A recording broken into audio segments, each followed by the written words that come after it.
Hey everyone, welcome back to Wilkinson Life. Tonight we're going to be making homemade Amish white bread. This is my family's go-to recipe and we absolutely love it, so let's go ahead and get started. For this recipe, you're going to need 4 cups of warm water, try not to make a mess like I did, 2 tablespoons of active dry yeast, and 1 teaspoon of sugar, and let's give that a good mixy mix. After we got everything nice well and mixed in, we're going to go ahead and let that sit for 5 minutes and let our yeast bloom. After that has set for 5 minutes and our mixture is nice and frothy, we're going to go ahead and add in 1/3 cup of honey and 1/3 cup of vegetable oil of your choice and 1 tablespoon of salt. Give that a really good mixy mix, and then we're going to start adding in our flour cup by cup. This recipe does yield 3 loaves of white bread, so this recipe calls for a lot of flour. It calls for 12 cups of bread flour, and you add it in cup by cup. And sometimes you don't need as much depending on your humidity and where you live. I mix it up as much as possible with a spatula. I get to about cup 8 and then that's when I have to start using my hands. Let me know down in the comments below, do you like my cooking videos better or my day in the life better? Let me know so I know which videos to make more of. I just pulled my sourdough starter Dolene out of the refrigerator and I gave her a good feeding, so let me know if y'all want to come along with me on that journey on making some more recipes. I'm not gonna lie y'all, she was in the fridge for about a month and I just pulled her out, and I'm gonna give her a couple, 2 or 3 good feedings before we decide to make a loaf of bread. As far as I can see, she's growing perfectly fine and she's doing great. So as I was in the middle of mixing up this dough, my little man woke up, so I had to put him on, and I'm in the middle of trying to rock him to sleep as I'm mixing up the rest of this flour in the dough.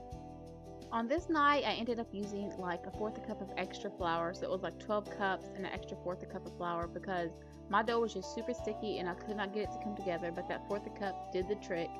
When it's super hot, sometimes your dough will just be super sticky and you have to add extra flour, and when it's cold, sometimes you can't get all your flour into it. You will end up learning by the feel of your dough when you start making enough bread, and you just want that really nice silky springy bounce back. I'm sorry if you hear anything in the background. I am in the middle of doing this voiceover and my kids are playing downstairs, so if you hear anything, I'm so sorry. In my last video, I kept it in real time, and in this video, I decided to speed the recipe up, otherwise it would have been a super long video. So do y'all like the real time videos better, or do you like me to speed it up like this one? After you get your flour incorporated as much as possible in your bowl, go ahead, just dump it out, and you can knead the rest of the flour into the dough on the counter as you're kneading your dough. And if you need any extra, just go ahead and you can sprinkle some on top or add it to your countertop, and that'll prevent it from sticking. The kneading process is the most time consuming in this recipe. You will need to knead the dough for at least 5 to 8 minutes. And I do knead mine by hand. I have made it in the stand mixer before and it just don't turn out the same to me, so you do you. After we knead our dough for those 5 to 7 minutes, go ahead and get your bowl that you mixed it up in and oil it really good and oil the top of your dough, and we're going to set it to the side and let it rise for 45 minutes.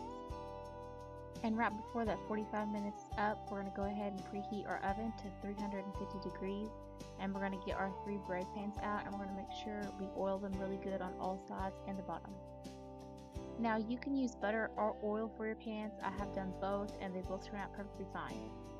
Now after we get that done, we're going to go ahead and grab our dough and we're going to flip it out. I did not flour my countertop because I did not need it, and I do go get my scale because I like to weigh out my dough. Now if you don't have a scale, that's perfectly fine. I have eyeballed this before. Just for my preference, I prefer using a scale because I like getting the loaves as even as possible. I do need to purchase a new scale specifically for weighing out my dough because I do have to weigh 2 separate portions and then add it together and then divide it from there. There's just so much dough here, it maxes out my scale. So do any of y'all have a favorite bread recipe? Because I have tried and tried bread recipes over the years, and I just came across this one on TikTok and I made it one time and I have stuck with it. It turns out absolutely amazing every single time. And y'all, I'm not gonna lie, I used to struggle with getting my bread the right length for my bread pans, and it would be way too long and the bread would not turn out right. It would just come apart, and I saw somebody putting their pan down and measuring the dough to the pan, and that is a game changer. Definitely give it a try. When you're rolling up your dough, make sure you make it super tight and make sure you tuck in those ends and don't forget to seal the bottom up. Don't be afraid to give your dough a good pinch, it'll be fine. After we get all 3 of our loaves of bread rolled out and put in the pans, we're going to cover these back up and we're going to let them rise until they come just over the top of our pans. And if you and your family can't go through 3 loaves of bread in a week, this freezes well too. The second rise on your dough depends all on how warm it is in your house. It took mine about 25 minutes, and after the 25 minutes was up, I popped it in to my 350-degree oven for 30 minutes, and I take it out, and right when it's piping hot, make sure you rub butter all over the top of it. I thought I was recording, and apparently my phone was not, but this is what it looked like the next morning. And you want your bread to be completely cool when you cut into it, because if you cut into it while it's hot, it will be super gummy, but the next morning it turns out absolutely perfect. This bread is absolutely perfect for sandwiches, French toast, or just pieces of toast. It turns out absolutely delicious every single time. I promise you and your family will never go back to store bread again. Thanks for coming along with me today and letting me show you a recipe that my family absolutely loves, and I know your family will too. If you have any recipes that you'd like my family to try, please don't forget to leave a comment and I would love to make a video on it. Please don't forget to hit that like and subscribe button down below. We'd love to have you. Thanks for watching, and I'll see you on the next one.